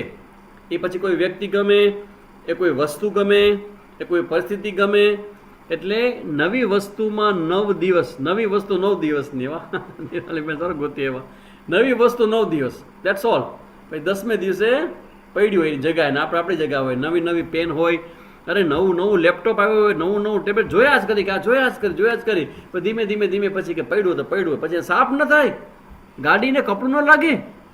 ને નવી નવી તો રોજ સવારનો ઉઠીને ચડ્ડી પહેરીને ભાઈ સાફ કરતા હોય કે વાહ કેવું સરસ. એક ભાઈ અમારા ગાડી સાફ કરતા હતા. ગાડી સાફ કરવાનો અમુક ઘણા બધી ઘટનાઓ ઘટે ગાડી સાફ કરતી વખતે. તમને ખબર નહીં હોય કે કેવી કેવી દુર્ઘટના ઘટે. અમે લોકો એકવાર જતા હતા કોઈ જગ્યાએ યાત્રામાં, તો અમે લોકો ક્યાં રાતના ઉતર્યા હતા, ઉતારો હતો હોટલમાં. અને પછી સવારના અમે અમારા સ્ટુડન્ટને કીધું, મારી સાથે એક ભાઈ, મારો છોકરો હતો હલાવનારો સ્ટુડન્ટ છે મારો, અને આઈટી ઇન્જિનિયર, આઈટીનું કરે છોકરો. તમે તો ભાઈ આપણે ગાડીમાં જાવ છે ને, મને એવું છે કે કોઈ પણ ગાડીમાં બેસે તો ચોખ્ખી ચણાક હોવી જોઈએ, જરા પણ એમાં ધૂળ કે રજ હોવી જ ન જોઈએ. જરા ગાડી સાફ કરી નાખ, પછી હમણાં 7:30 વાગે નાસ્તો કરીને પછી નીકળી આગળ જાઉં છું અમદાવાદ. તો એ છોકરોએ ચડ્ડી પહેરી હતી, અને પછી હાથમાં ડોલ, ક્યાંકથી ડોલ લઈ આવ્યો હોટલમાંથી, ક્યાંકથી કપડું લઈ આવ્યો, અને કપડું લઈને અમારી ગાડી છે એ બિચારો ધોતો હતો. ત્યાં એક બીજી ગાડી આવી બહારથી, ગાડી પાર્ક કરી. એટલે ભાઈ કીધું કે તમે ગાડી ધોવો? તો કે હા. તો કે મારી ધોઈ નાખજો. બોલો કે ભાઈ હું ગાડી નથી ધોતો, આ ગાડી મારી છે, મારી કે હું ગાડી ધોવા નથી, છોકરો નથી ગાડી ધોતો હોય એમ. એટલે નવી નવી હોય ત્યારે આપણું એટ્રેક્શન જુદા પ્રકારનું હોય. એટલે ભગવાન કહે છે કે આ મારે બનાવેલી મારી આ માયા છે. આ માયા એકવાર લાગી જાય, જો એ માયાને એટ્રેક્શન સંસારથી લાગે તો સંસાર આપણને ધોઈ નાખે. પણ જો એ માયા દ્વારકાધીશથી લાગે, મને માયા લાગી હો, જિગ્નેશ દાદાનું કંઈક ભજન છે દ્વારકા વાળાની, કે દ્વારકા વાળા તારી માયા મને લાગી રે. તો આ માયા શબ્દ છે, હા, દ્વારિકાનો નાથ મારો રાજા રણ છોડ છે, જેને મને માયા લગાડી. ઈ જે ભજન છે ને એમાં જે માયા લગાડી છે ને એ માયા ભગવાનથી માયા છે, સંસારથી કે સંસારની વસ્તુઓથી કે સંસારના વ્યક્તિઓથી નથી, એ ભગવાનની માયા છે. એટલે ભગવાન અહીંયા કહે 14મા શ્લોકમાં, ખાસ ધ્યાન રાખજો, ભગવાનની જે માયા શક્તિ છે ને વર્ણન કરતા ભગવાન પોતે કહે કે દેવી હિ એશા ગુણમયી મમ માયા દુરત્યયા.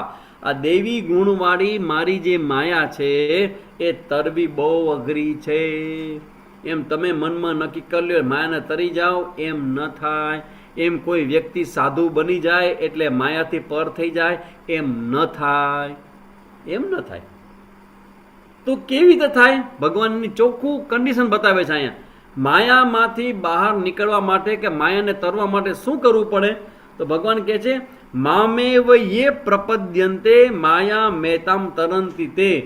જે પણ કોઈ મારે શરણે આવી જશે, મારો ભક્ત થઈ જશે, તો પછી એને માયા કાંઈ નહીં કરે. આ ભગવાન પોતાનો યુનિવર્સલ ઓર્ડર બતાવ્યો છે અહીંયા. શું ઓર્ડર છે?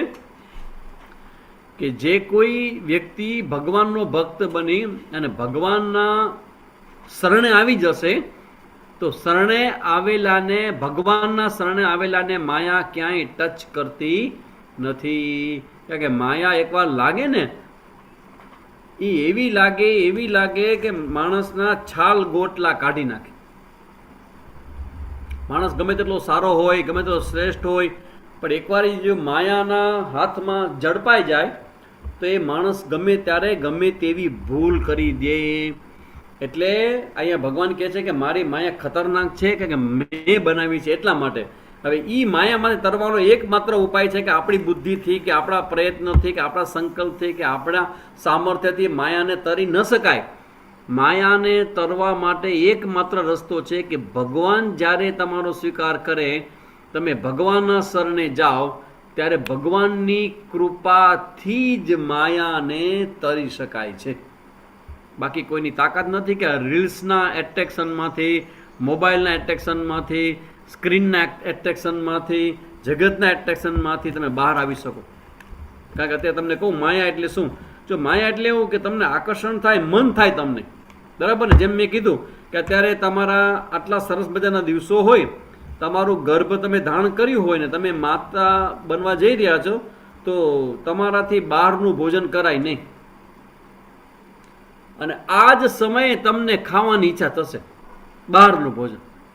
ખાલી ભૂખ લાગે એવું નહીં કે ભાઈ આજે મારે દાબેલી ખાવી છે ને, આજે મારે સમોસા ખાવા છે ને, આજે મારે પાણીપુરી ખાવી છે ને, તો સાસુમાં કહેશે કે ભાઈ બહારની ન કહેવાય, સ્વામીજી ના પડે, તને ઘરમાં બને તો ઘરની નહીં, પાણીપુરી પણ ખાવી છે અને બહારની ખાવી છે. બસ આને કહેવાય માયા. એ માયા આપણી 5 ઇન્દ્રિયોમાં રહેલી છે. 5 જ્ઞાનેન્દ્રિયો છે આપણી: આંખ, કાન, નાક, જીભ અને ત્વચા. આંખ, કાન, નાક, જીભ અને ત્વચા, આ 5 જગ્યાએ માયા છે. એ 5 જગ્યાએથી માયા આપણને ખેંચે. તો એ માયાથી બચવા માટે એકમાત્ર ઉપાય છે ભગવાનની શરણાગતિ. એના વગર આમાંથી બચી નહીં શકાય. અમારે એવું કહેવાય કે જે પણ કોઈ વ્યક્તિ સંન્યાસી બને ને, તો સંન્યાસીને 3 જ ત્યાગ કરવાનો હોય. એ 3 વસ્તુનો ત્યાગ કરે ત્યારે એ સંન્યાસી બની શકે. 3 કઈ કયા છે? પુત્રેષ્ણા, વિત્તેષ્ણા, લોકેષ્ણા. પુત્રેષ્ણા એટલે પુત્ર પ્રાપ્તિની ઈચ્છા. પછી વિત્તેષ્ણા એટલે ધન સંપત્તિની ઈચ્છા. અને લોકેષ્ણા એટલે લોકોમાં પૂજાવાની ભાવના. હવે તમે બધા છો તો જરા ગોતજો, એવા વ્યક્તિ ગોતો કે જેને લોકેષ્ણા ન હોય, જેને લોકોમાં પૂજાવું ન હોય, જેને ધન ભેગું ન કરવું હોય. અને જેને પુત્રની કામના ન હોય, સંતાનની કામના ન હોય, તો એવો જે વ્યક્તિ છે એ જ સાચા અર્થમાં સંન્યાસી બની શકે. તો એ બધું માયાનો ખેલ છે બધું આ. એટલે ભગવાન કહે કે આ જે માયા જે છે એનો રસ્તો એક જ છે કે ભગવાનની શરણે થવું. હવે આપણે સમજવાનું એ છે કે ભગવાનની શરણે કેવી રીતે થવું. તો એના પછી ભગવાન અહીંયા 16, 17, 18, 19 એમાં ભગવાન 4 પ્રકારના ભક્તોની ચર્ચા કરે છે. 4 પ્રકારના ભક્તો કયા કયા? જો ભગવાન કે મારા 4 પ્રકારના ભક્તો છે. હવે આપણે બધાએ જોવાનું છે કે આપણે કયા કેટેગરીમાં ભગવાનના ભક્તો. આપણે સૌથી પહેલા આપણે પૂછીએ કે આપણી જાતે કે આપણે ભગવાનના ભક્ત છીએ કે નહીં? તો કે હા છીએ ને.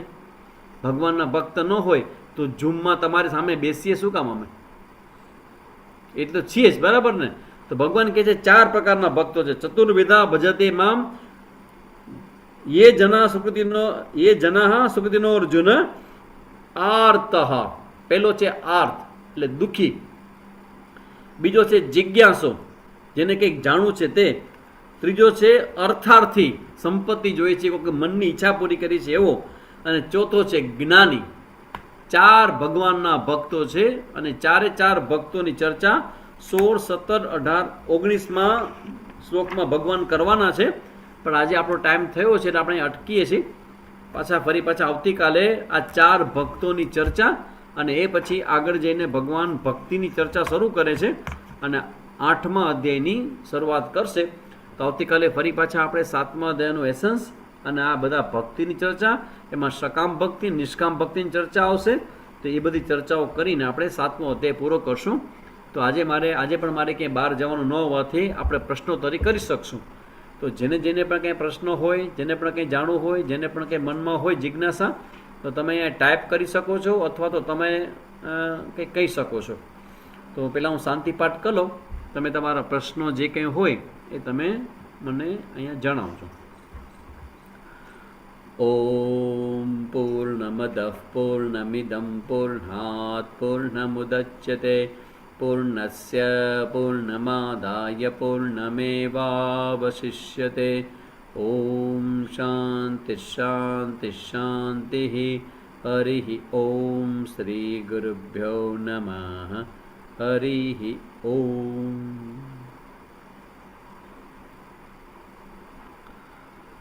સરસ. તો હવે આપણે ભગવદ્ ગીતાના ભક્તિ યોગમાં પ્રવેશ કરી ચૂક્યા છીએ, જેની ચર્ચાની શરૂઆત આજે થઈ છે.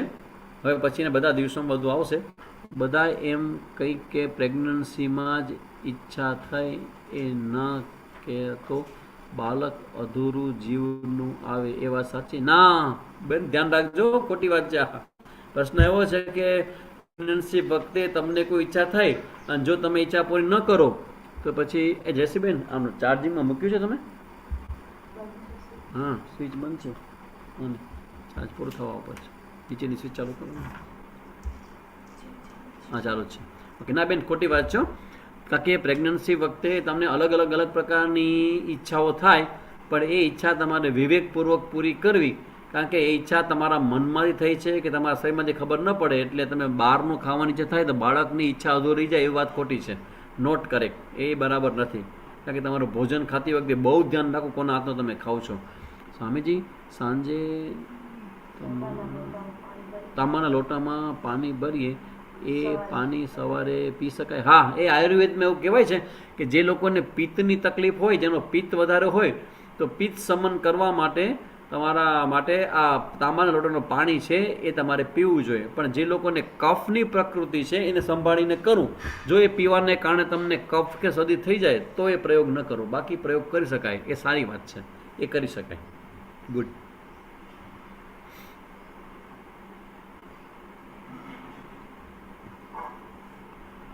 રેગ્યુલરલી તાંબાની બોટલમાં પીવાય? હા, પી શકાય હો બેન.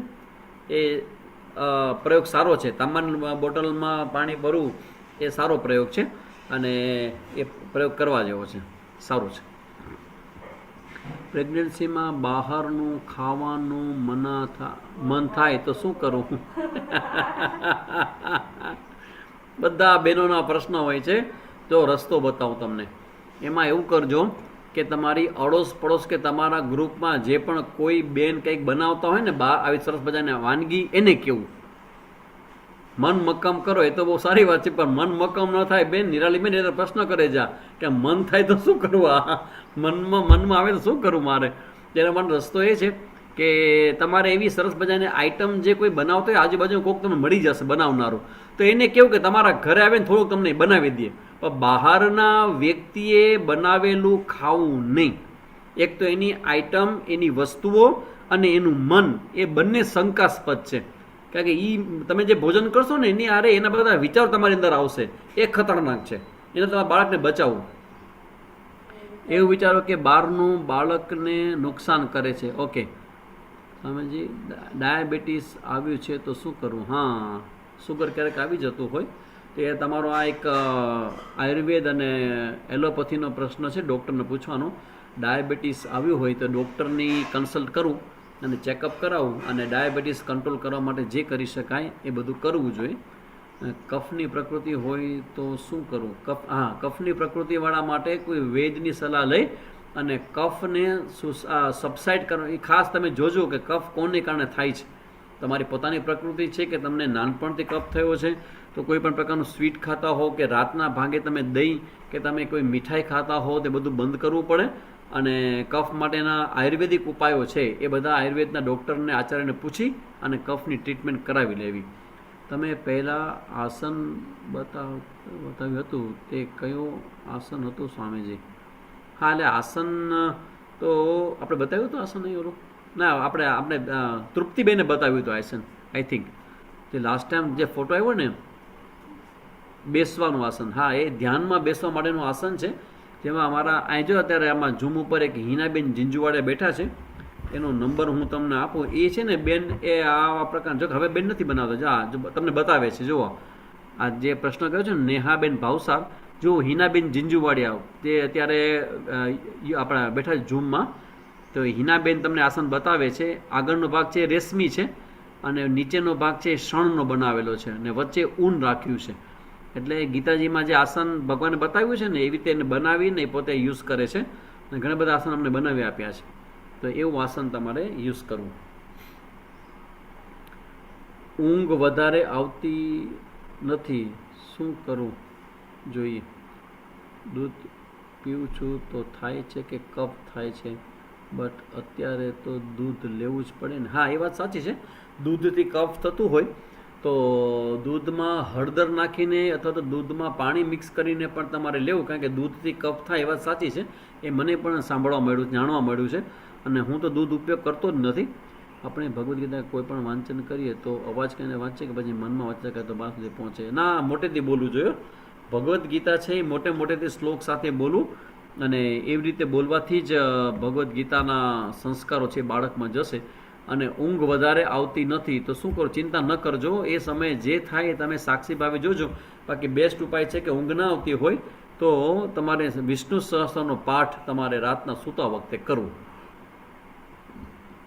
ક્યાંથી મળે આવું આસન?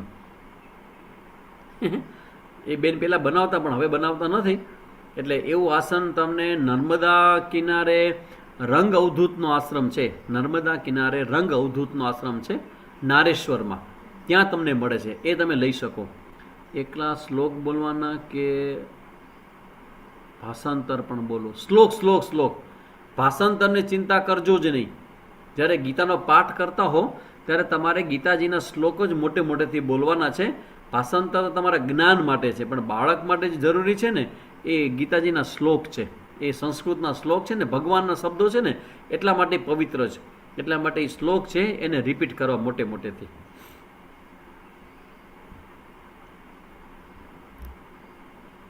સ્વામીજી, હું જર્મનીમાં રહું છું અને મારી પાસે ગીતાજી નથી, તો હું ફોનમાં PDF છે એમાંથી બુકમાં લખું છું. લખાય કે ન લખાય? હા, લખી શકાય. લઠિયા કવિતા, તમે ઇંગ્લિશ પુસ્તક વાંચી શકો એમ છો? લાઠિયા કવિતા ઇંગ્લિશમાં કોઈ પુસ્તક હોય તો તમે એ જો વાંચી શકતા હો તો મારી પાસે બહુ સરસ મજાનું અમારા ગુરુજીનું ઇંગ્લિશમાં લખેલું ભગવદ્ ગીતા, હું તમને જે ભણાવું છું ને એ આખું ઇંગ્લિશમાં છે પુસ્તક, એનું તમને ગુજરાતીમાં કહું છું. તો ઇંગ્લિશમાં મારી પાસે પુસ્તક છે. તો અહીંયા ગુજરાતમાં તમારું કોઈ ઘર કે કોઈ હોય તો મને એડ્રેસ તમે આપો તો હું તમને પુસ્તક મોકલી આપીશ. તે તમારા સુધી જો પહોંચી જાય જર્મની તો તમે એ પુસ્તક વાંચો, કારણ કે એ ઇંગ્લિશમાં પુસ્તક છે અને સરસ મજાનું એસન્સ છે. તો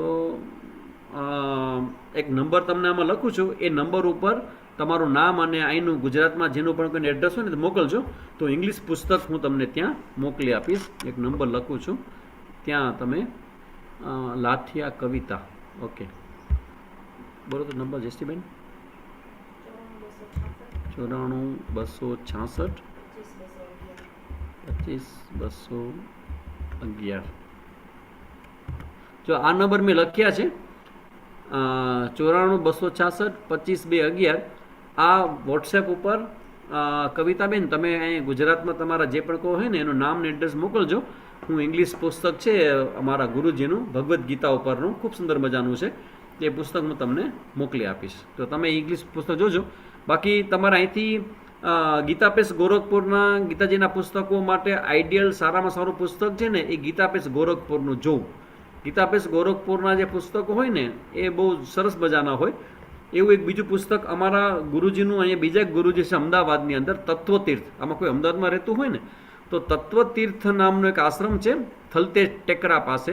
તો ત્યાં એમનું ભગવદ્ ગીતા પર ગીતા દર્શન નામનું પુસ્તક છે, સ્વામી વિદિતાત્માનંદ સરસ્વતીનું.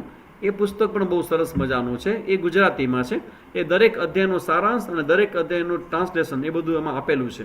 અને ઇંગ્લિશ પુસ્તક માટે હું તમને મોકલી આપીશ, જે હોય તો મને મોકલજો.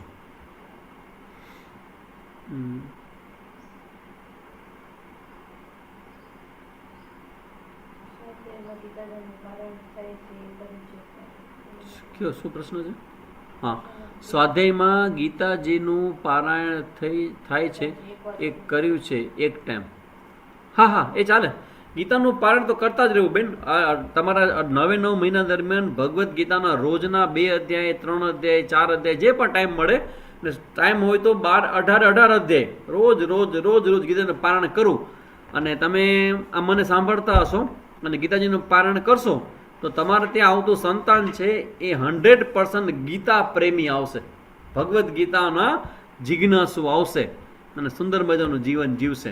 એટલે તમારા હાથમાં અત્યારે બાળક આવે પછી 3.5 વર્ષ સુધી બાળક તમારા હાથમાં હોય તો તમે એ બાળકમાં જેટલા બને એટલા આધ્યાત્મિક સંસ્કારો ભરી દેજો, જેથી કરીને બાળકનું આવનારા સમયની અંદર એનું પોતાનું અધ્યાત્મનું બેકગ્રાઉન્ડ બહુ સ્ટ્રોંગ બને.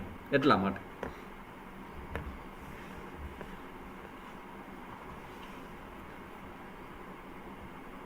મંથ વાઇઝ કોઈ અધ્યાય ફિક્સ છે ના, એવું કંઈ નથી. એ ભગવદ્ ગીતાના 18 અધ્યાયનું મહત્વ છે. એટલે જે અધ્યાય જ્યારે વાંચો ત્યારે પણ એનું પારાયણ છે ને એ 9 મહિના કરવું તમારે. ભગવદ્ ગીતાનું પારાયણ છે એ તમારે 9 મહિના રોજ 1 અધ્યાય 2 અધ્યાય 3 અધ્યાય જ્યારે મોકો મળે. આમ તો બધા તમે નવરી બજાર હો ને બીજું કામ શું હોય તમારી સમયમાં, તો બેટર છે કે તમે ગીતાજી લઈને બેસી જાઓ અને તમારા છોકરામાં ભરીને સંસ્કારો ભરો ગીતાજીના. બહુ જ સારું. એના માટે સરસ મજાનું ચેન્ટિંગ છે. એ સાઉથ ઇન્ડિયન સ્ટાઇલની અંદર એક બ્રહ્મ વિદ્યાનંદજી છે, બ્રહ્મ વિદ્યાનંદજીની લિંક છે. એ લિંક છે મારે મૂકવાની છે, ગયા વખતે ભૂલાઈ ગઈ. હું તમને એક લિંક આમાં આવતા વખતે હું મારા લેપટોપમાં લિંક મૂકી અને તમને બધાનું લિંક શેર કરીશ. એમાં સરસ મજાનું ગીતાજીનું ચેન્ટિંગ છે, બહુ સરસ છે. સ્વામીજી હું શ્લોક નથી વાંચતી, માત્ર રૂપાંતર જ વાંચું છું. ના, એ ન ચાલે. શ્લોક વાંચવાના બેન. શ્લોક જે છે ને એ પાછા બોલવાના. એટલે હું તમને સાઉથ ઇન્ડિયન સ્ટાઇલમાં યુટ્યુબમાં તમે જાશો ને તો ચિન્મય મિશનના એક છે બ્રહ્માનંદજી જો બ્રહ્માનંદજી લખો તો ચિન્મય મિશન બ્રહ્માનંદજીનું એક સરસ મજાનું ચેન્ટિંગ છે. અને હું છે ને આવતા વખતે તમારા બધા માટે હવે જ્યારે આપણો ક્લાસ હશે ને તે દરેક વખતે હું લિંક મોકલીશ. એ લિંક આમાં મૂકી અને દર વખતે મોકલીશ. જે પણ બહેનોને બીજું કાંઈ ન હોય તો તમે ખાલી લિંક ઓપન કરી અને યુટ્યુબ ચાલુ કરી દો, એમાંથી ગીતાજીના શ્લોક આવ્યા કરશે. જો તમે શ્લોક કદાચ બોલી ન શકો ને તો શ્લોક તમે સાંભળો, ધેટ્સ ઓલ, બીજું કાંઈ જ નહીં.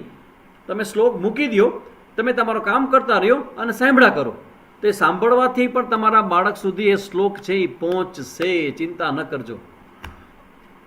કદાચ તમને સંસ્કૃત વાંચવામાં તકલીફ પડતી હોય તો એ લિંકમાંથી તમારે ચાલુ કરીને શ્લોક તમારે ચાલુ કરી દેવા.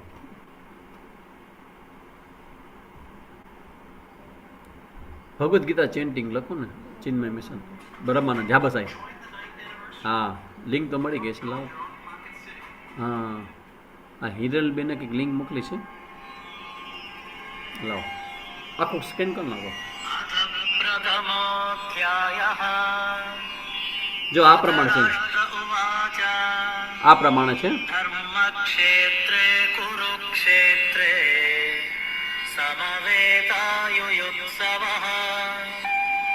મામકા પાંડવશ્ચૈવ કિમકુર્વત સંજય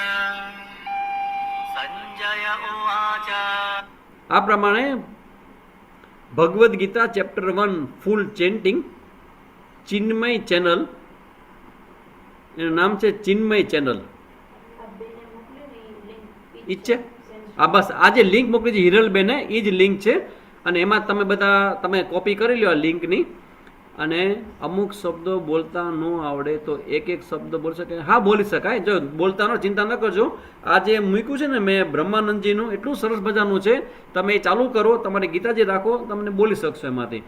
હરિઓમ સ્વામીજી, અમે મીટિંગ્સની લિંક યુટ્યુબમાં નથી મળતી. અચ્છા અચ્છા અચ્છા અચ્છા અચ્છા. હા, તૃપ્તિબેન, આ માતાની પાછળની લિંક છે એ આ રિદ્ધિબેન સોની છે, એને જોઈ છે. તો તૃપ્તિબેન તમે જરા લિંક શેર કરજો, અથવા તો કેવી રીતે કરવું એ જરા માતાની પાછળ. અત્યારની મોકલી આપું છું. ઓકે, એ ચેનલની જ લિંક મોકલી આપું એટલે બધા. બસ બસ આ ચેનલ લિંક મોકલી આપો. લિંક ક્લાસમાં વોટ્સએપ ગ્રુપમાં મોકલો ને. ઓકે ભાવિકાબેન, ઓકે, વોટ્સએપ ગ્રુપની લોકો કહે છે કે એમાં આપણે માતાની પાછળની લિંક મોકલો તો આપણા બધા જ પ્રોગ્રામોમાં બધા બહેનો હાજર રહી શકે. ઓકે, તો અહીંયા સુધી આપણે રાખીએ. આવતીકાલે ફરી પાછા આપણે 7મા અધ્યાયમાં આ 4 પ્રકારના ભક્તોની ચર્ચા અને સકામ અને નિષ્કામ ભક્તિની ચર્ચા કરીને 8મા અધ્યાયમાં પ્રવેશ કરશું. શાંતિ પાઠ તો થઈ ગયો છે. હવે તૃપ્તિબેન તમે પૂર્ણાહુતિ કરી હતી.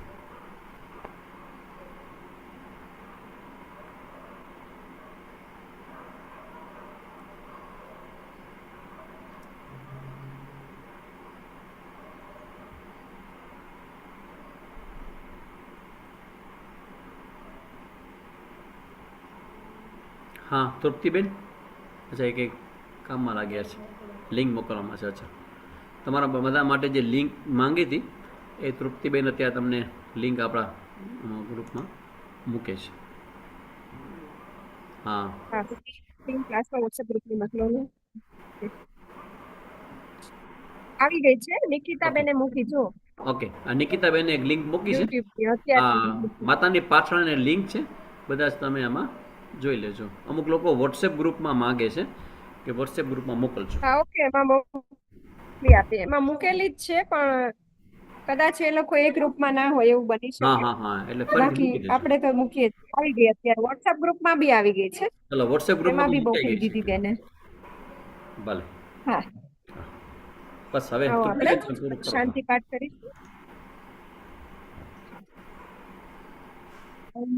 शान्तिरन्तरिक्षभं शान्तिः पृथिवी शान्तिरापः शान्तिः औषधयः शान्तिः वनस्पतयः शान्तिर्विश्वे देवाः शान्तिः ब्रह्म शान्तिः सर्वगं शान्तिः शान्तिरेव शान्तिः क्षमा शान्तिरेति